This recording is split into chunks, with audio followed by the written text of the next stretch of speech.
14 days. That is how long it took for FIFA's biggest dream to begin looking like its worst nightmare. 14 days ago, FIFA executives were talking about records. Record revenues, record attendance, record television audiences, record sponsorship deals, the biggest World Cup in human history. 48 teams, 3 host nations, more matches than ever before, more fans than ever before, more money than ever before, a tournament designed to prove one thing, that football could keep getting bigger forever.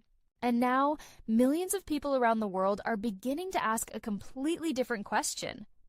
What if the biggest World Cup ever created is also the one that finally exposes FIFA's limits?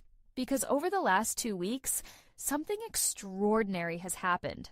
The problems have stopped looking like isolated incidents. They have started connecting together, and when enough cracks begin appearing in the same building, eventually people stop asking about the cracks and start wondering whether the structure itself is sound. That is FIFA's nightmare. Not one controversy. Every tournament has controversies. Not one mistake. Every World Cup has mistakes. The nightmare is something much bigger. The feeling that the biggest sporting event on Earth is slowly becoming too complicated for its own organizers to control. And once people begin feeling that way, every new problem starts looking like evidence. So let us go through exactly what has happened, because this story is getting bigger by the day. It started with the promises. FIFA promised a World Cup unlike anything football had ever seen. A tournament spread across 3 countries, the United States, Canada, Mexico, 16 host cities, millions of visitors, billions of viewers. A celebration of football on a scale never previously imagined. The numbers sounded incredible. They still do. But gigantic numbers come with gigantic risks, because every extra team means more players. Every extra player means more staff, more hotels, more flights, more transportation, more security, more logistics, more opportunities for things to go wrong. And that is exactly what has started happening. Reports of ticketing confusion, questions over accommodation costs, complaints about transportation, supporters struggling with scheduling and travel plans, long journeys between host cities, issues that on their own may not sound catastrophic. But that is not how public perception works. People do not remember individual incidents. They remember patterns, and the pattern was becoming impossible to ignore. Then came the attendance questions. Pictures began circulating online, entire sections of seats appearing empty during certain fixtures, fans asking where everybody was, questions over ticket distribution, questions over crowd numbers, questions over whether demand for some matches had been badly overestimated. Again, perhaps there were explanations. There usually are. But explanations become less powerful when they arrive after the pictures have already spread around the world. This is not 1998. This is not 2006. Every phone is now a television station. Every supporter is now a reporter. Every controversy becomes global within minutes, and every mistake lives online forever. Then came the logistical concerns, because this tournament is enormous. The distance between some host cities is measured not in kilometers, but in entire countries. Some supporters are effectively following their teams across a continent. Players are dealing with different climates, different altitudes, different travel requirements, different time zones. The scale is unlike anything the World Cup has attempted before. And for some people, that scale no longer looks exciting. It looks risky, because here's the uncomfortable question nobody wanted to ask. What if the World Cup has simply become too big? A month ago, that question would have sounded ridiculous. Today, it sounds entirely reasonable. Because football history is full of organizations that assumed bigger automatically meant better. And history usually teaches the same lesson. Complexity creates pressure. Pressure creates mistakes. Mistakes create criticism. And criticism destroys trust. That last part is crucial. Trust, because FIFA's entire business model depends upon trust. Trust from broadcasters. Trust from sponsors. Trust from fans. Trust from governments. Trust that the organization running the biggest tournament on Earth actually knows what it is doing. And lately, that trust has been taking hit after hit after hit. Brick after brick after brick, the wall keeps getting taller. Then came the media reaction. Pundits started asking difficult questions. Journalists started connecting the incidents together. Supporters started comparing this tournament to previous World Cups. And suddenly the conversation changed. People stopped asking whether one issue could be fixed. They started asking whether the entire tournament had become too ambitious. That is a completely different debate. Because individual problems can be solved. A credibility problem is much harder. And credibility is strange. You spend years building it. You can lose it in a week. Think about what FIFA has attempted here. A 48-team World Cup. An event involving almost every corner of the planet. Hundreds of flights, thousands of staff, millions of supporters, billions of dollars. This is not merely a football tournament. It is one of the largest logistical operations in modern sport. The margin for error is tiny, and when mistakes happen, the entire world watches. Every single one. That is why this is becoming a nightmare, because perception can become reality. Maybe every issue has an explanation. Maybe every criticism is exaggerated. Maybe many of the problems are completely understandable. That can all be true.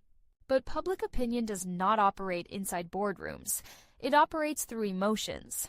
And emotionally, people are beginning to feel something dangerous. They are beginning to feel that FIFA might not be fully in control. Whether that feeling is fair is almost beside the point. Because once supporters lose confidence, they interpret everything differently. A delay becomes incompetence, a mistake becomes evidence, a problem becomes a pattern, and every new controversy reinforces the previous one. The cycle feeds itself. Then there is the financial pressure. Because this tournament is not simply about football, it is about money, an extraordinary amount of money. Broadcasting deals, commercial partnerships, hospitality packages, sponsorship agreements, licensing rights, merchandise, ticket sales. The World Cup has become one of the biggest commercial events on Earth. The expectations are enormous. The pressure is enormous. The stakes are enormous. And that pressure changes everything. Because when billions of dollars are involved, people expect perfection. They expect competence. They expect transparency. They expect organization. And when they do not see those things, confidence starts evaporating. That is exactly what FIFA cannot afford, because this tournament was supposed to prove something. It was supposed to prove that football's future is expansion. More teams, more matches, more cities, more money, more growth. Instead, critics are beginning to ask a different question. What if expansion has limits? What if there is a point where bigger stops meaning better? What if football's governing body has created a tournament so enormous that even it struggles to manage it? Those questions are becoming louder. And FIFA knows it, because organizations fear one thing above all else: losing the narrative. For years, the narrative was simple. The World Cup keeps getting bigger because football keeps growing. Now another narrative is emerging. The World Cup keeps getting bigger, but maybe the problems are growing faster. That is a frightening sentence if you work at FIFA, because narratives shape reputations, and reputations shape the future. Let me be fair for a second, because this channel does not deal in fantasy. The football itself has often been brilliant. There have been wonderful goals, memorable moments, new stars, passionate atmospheres, underdog stories. The reason people love the World Cup remains exactly the same. The football still delivers. That is perhaps the saddest part of all this. The tournament itself still has magic. But around the football, another story is unfolding. A story about organization, about credibility, about trust, about whether the biggest sporting event on Earth may finally have reached a scale that nobody can comfortably control. And perhaps these concerns will disappear. Perhaps FIFA will solve the problems. Perhaps the remainder of the tournament will run smoothly. That is entirely possible.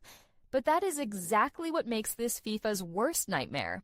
Because nightmares are not always disasters. Sometimes they are questions. Questions that refuse to go away.